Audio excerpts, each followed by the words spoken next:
Villain-chan's life has never known peace. She was born with pink hair. The doctors told her family that she was a main character, and ever since then, her life has been in ruins. Her father has been kidnapped by a horde of otherworldly demons. Her brother is being held captive in an isekai. Her uncle is an evil crime lord. Her mother died many years before she was born.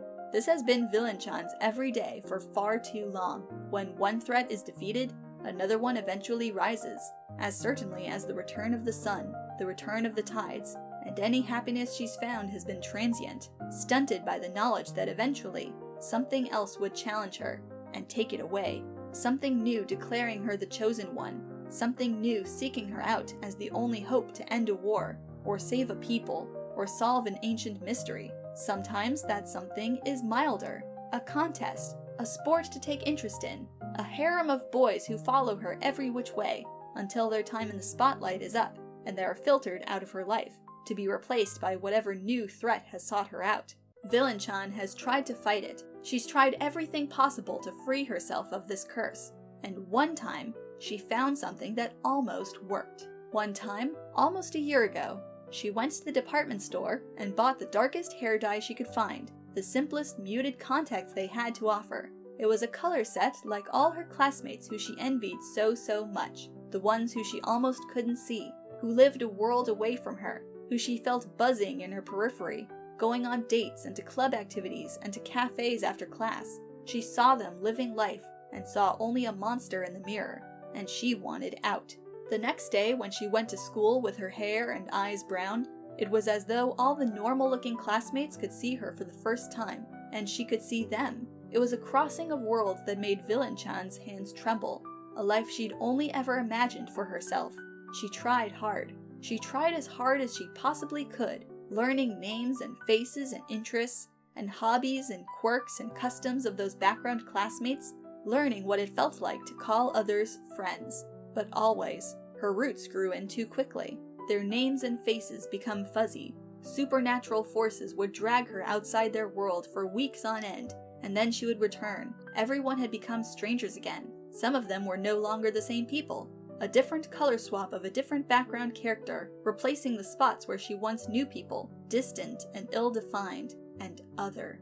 This world, however it worked, would not let her mesh with them. They were oil and water. Villain-chan had to give up on that future she saw with her classmates, with friends. She had to be alone. At least, she thought. But it was one normal background boy who pieced it together, who figured out why she distanced herself and shut herself away. He showed up at her locker one day, with his hair dyed pure white, and a gentle smile on his face, and Villain-chan cried. He followed her everywhere, White Hair-kun, even if it meant crossing dimensional rifts and delving to the center of the earth. He worked hard beneath her to learn what she could teach him, learning what the white hair meant for him. He gave it his all, and learned all her tricks, some supernatural, and some just human, and did it every day with a smile on his face. His was the smile to greet her every morning at school. His was the hand she squeezed whenever she got the next round of bad news about some family member's kidnapping. His was the face she pictured when all else failed to give her hope. His was the voice that assured her she was good and kind and worth fighting for whenever an enemy launched into monologue insisting Villain-chan was just like him, as evil enemies tend to do. WH-kun fought demons with her, banished ghouls with her, liberated cities with her, and still waited for her in the rain on school mornings, and still saved a seat for her every lunch period, and still sat by gentle lamplight with her to finish homework in the wee early hours of the morning. He was as tired as she was of this dual life, of the isolation it wrought, but he insisted he was happy, always that he was happy, just to be doing this with her. For the first time, Villain-chan was happy too. That was her mistake, she supposes, succumbing to that happiness, letting her guard down, believing WH-kun was stronger than he was, when he lacked the years and years of training she'd had. It came to a head in the fairy realm, fighting an army of tricksters, sly, malicious, low-blow-dealing menaces who Villain-chan had fought a number of times before. WH-kun had not. He was out of his element. They had cast an illusion of Villain-chan leaving her back open, about to be hit, and WH-kun fell for the bait. He leapt into action to protect her. He took the blow full body, and when Villain-chan turned around, he was on the ground. WH-kun would not get up, no matter how much she screamed for him.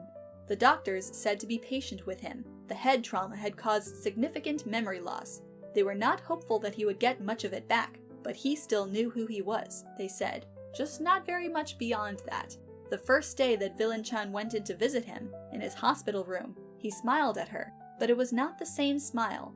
It was surface deep, a formality. "I'm sorry, but who are you?" he asked, and it was as pleasant as could be, and it broke Villain-chan's heart. Of course he wouldn't remember. It was the sort of game tricksters loved to play the most, delivering a punishment that would suit her best, taking from her what she most valued. This was never about WH-kun. It should never have been about him. He was innocent. He wasn't a part of her world, and he suffered for it. "A classmate," Villain-chan answered, with the same surface-deep smile, and she never visited his hospital room again. She would leave him be, to recover on his own, back into the world where he belonged. She would rather let him live than have him die by her side. His recovery was slow. It spanned months. WH-kun's hair grew out, revealing darker roots, longer and longer until his mother came in with scissors to snip away the white ends. Spring turned to summer, and summer to fall. WH-kun slowly regained his strength. His memory of his family returned in pieces. He passed the boredom of the hospital room by mastering new skills he found. He took an interest in sports as his body healed. He adopted an interest in archery, and one in cooking, and another in model train making.